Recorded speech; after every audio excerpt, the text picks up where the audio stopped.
The Chicago Bulls face the Sacramento Kings tonight. Their first game back after a handful of days off. They face a Kings team that just had a tough loss to the Milwaukee Bucks. We're going to talk about that, talk about how the Bulls offense has been rebounding, and we're going to discuss the real Pat Bev effect. We're going to get into all that and more right after this.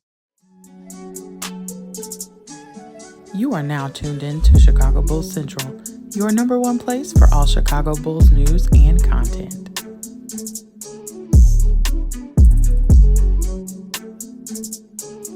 Welcome to another episode of Chicago Bulls Central, the number one spot for everything Chicago Bulls related. If you guys want to follow me, you can do so right off the top at CEO Haize, that's CEOHAIZE.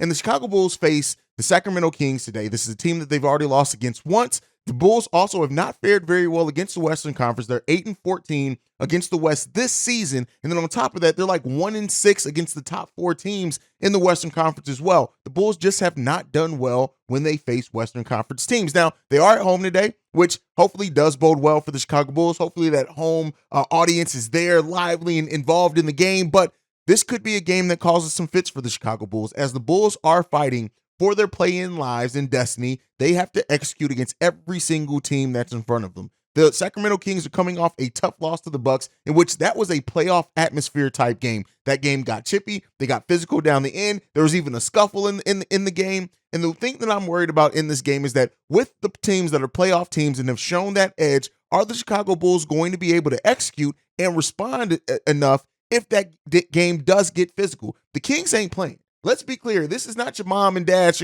Sacramento Kings. The Bulls have to be locked in, period. And so, as we've known, and as has been the story with the Bulls here for the last 3 months, or if not more, defense. The Bulls have hung their hat on their defense, and while their offense has improved, which we'll talk about here in the next segment, the Bulls have to be locked in big time defensively against a team that has a balanced all-attack. Domantas Sabonis is a monster, and shout out to the season that he's having. But the Bulls have to. They have the next two opponents are Western Conference teams against a conference we haven't fared well against. Both those teams have bigs that are going to cause issues for Nikola Vucevic, who's been one of our most, if not the most consistent player all season for the Chicago Bulls. How the Bulls contain Sabonis and De'Aaron Fox are going to be highly important in this game, right?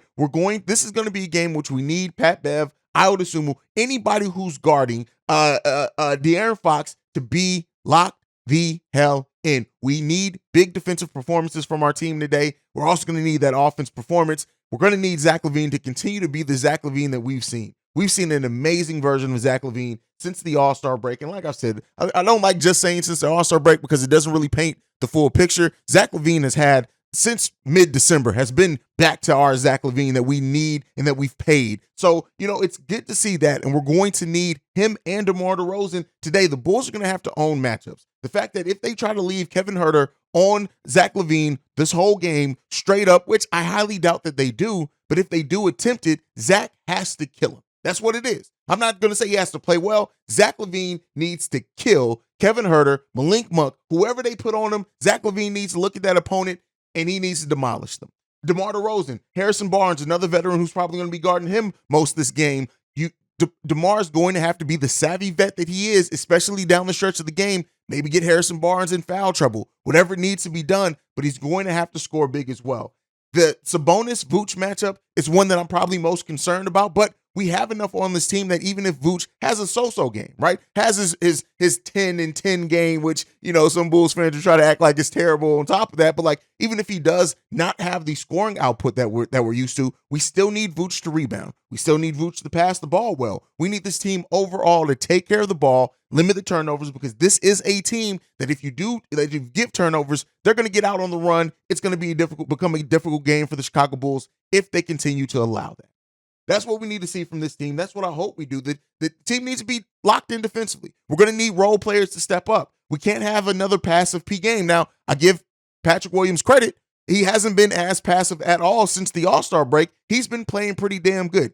But we have seen flashes of that. We have seen him kind of go back into that area. This is a game in which you look at Keegan Murray, you look at Trey Lyles, they're going to be the ones probably guarding Patrick Williams when he is in the game. Not to say that Patrick Williams can outright just own that matchup and kill him, but Patrick Williams has to play respectable enough that it forces the defense to continue to guard him. Same goes with Alex Caruso. Alex Caruso has to find a way to hit the shots better, whether it's take less shots, whether it's take it to the rim to try to get foul calls, whatever it is, the wide open 3-pointers that are missed consistently by Alex Caruso, we got to find a way to do something different with that. If you're not going to hit the 3, don't take the 3, which again brings its own issues with the Chicago Bulls and the team that we need more 3-point shooting. And with that being said as well, Kobe White, we need Kobe White. Like we need him, right? And what he offers to this game, he is now an important role player for the Chicago Bulls team. And whether his shot is or is not falling, we still need that defensive effort. We still need that energy. We still need that playmaking. We need those things from Kobe White in this game as well. We have to have a role player step up. We need some things like that from our role playing team. Pat Bev is going to give it, right? One role player that I'm not worried about on this team at all is Patrick Beverley. He's going to find a way to impact the game in some way. The stat sheet may not always reflect that, but he is definitely going to impact the game. And that's what we need from the other role players in this game. Drummond, Patrick Williams, Ayo Dosunmu. We need them to impact the game in whatever way they can, but positively for the Chicago Bulls. If you can score, do so. If you get out in transition, get steals, get turnovers, do so. If it's amazing defense, if it's offense, whatever it is, you have to find your thing that you're going to offer for this game and then execute that thing. And that's what every role player needs to do for the Chicago Bulls team for us to continue to have the success that we've been having and hopefully get into that playing area. We'll see if the Bulls are up to the test. I have some faith in this team, but again, you guys know I'm right now kind of pessimistic when it comes to this team and their hopes to make the play-in tournament. We know that they have the talent. It's just some doubt around what level are they going to execute at consistently enough for us to get there. We'll see what the Chicago Bulls have in the tank. We'll see what they give us in this game, but let's move on to the next topic. That is the Chicago Bulls offense. The Chicago Bulls have had a 5th best defense since about mid-Feb, a little bit before February. We started to turn our defense around. Since the turn of the calendar, we were one of the better defenses in the league. We now have the 5th best defense in the league. But what has changed for the Bulls is we now have, since February, the 8th best offense in the league. What has it contributed to those changes for the Chicago Bulls? It's not just, I don't want to make it oversimplify it, but in big part is that Zach LaVine's usage rate has gone from 28.1 to 31.3 after the All-Star break. DeMar DeRozan, who had a usage rate of 28.5 prior to the All-Star break, has now dropped to 27.2. And Billy Donovan, head coach Billy Donovan, has talked about this. He said that they're not running more plays for Zach LaVine. It's just that Zach LaVine is being more aggressive with the opportunities that he's gotten. And that is an important part of this. We have talked about, and I know a lot of Bulls content creators have constantly talked about the impact that Zach LaVine has had on this offense with the game that he's playing. He's averaging 35 points per game so far in the month of March. We're halfway through March. We still got a lot of games left to play in March to see where that stays at. But Zach LaVine has been performing.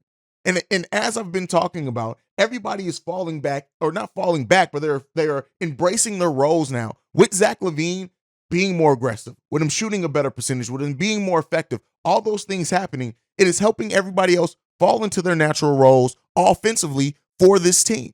And so we definitely need to see that continue for this team. We need to see that be the thing that becomes the focus. Not necessarily that Zach is going to have to score 30-something points every game. If he can and do so efficiently and it's coming within the flow of the offense, please, young man, keep doing it. But it's the Billy Donovan pointing out that they're not running more of that. You know, and that's what it is. And so Billy Donovan had this to say.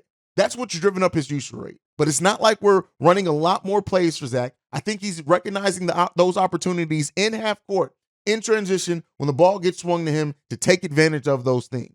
He went on to say this. We've had to rely on making shots to carry our offensive numbers.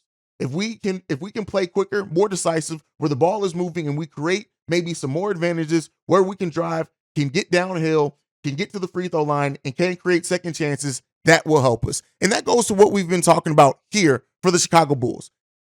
Take care of the ball. Move the ball around, but don't do so with getting huge number of turnovers. Limit those turnovers, do the Chicago Bulls need to, but spread the ball around. I keep pushing this thing of having at least 20 to 25 assists in every game. If you do that, if you stay in that 25 assist area, about half your baskets are going to be assisted on. And if you do that, it makes the offense more dangerous. Yes, we still have issues and things with players missing wide open 3-point shots. I understand that. But even DeMar DeRozan taking more 3-pointers here the last couple of weeks and hitting them not at a great rate, but at a respectable rate to where it keeps the defense honest if you see DeMar DeRozan on that 3-point line with a wide open shot. We saw defenses basically dare Alex Caruso to shoot the three at times since he's been moved into the starting lineup. We need him to hit those open three-pointers as well. The Chicago Bulls offense has changed, and it's starting to match their defensive intensity that they've been flashing over the course of this season. If the Bulls can simply keep this up, yes, our chances at a playing spot increase dramatically, but you have to execute, and the Bulls have to when they do get punched in the face, when other teams do go on runs, when they unfortunately do go on scoring droughts. Let's not play the hero ball. Isolation ball is cool in certain areas. DeMar, for example, like I said, he's going to get chances to isolate. He's going to get chances to draw fouls. He's going to get those, especially when Zach LaVine does get a rest, especially when the other team is going on a run and the Bulls can't find the bucket. That is DeMar DeRozan's time to feast. But right now, we are seeing better results with playing with Zach LaVine being more aggressive, allowing Zach LaVine to be that scorer. And yes, Patrick Beverley has helped that tremendously with that. And that is the true Pat Bev effect.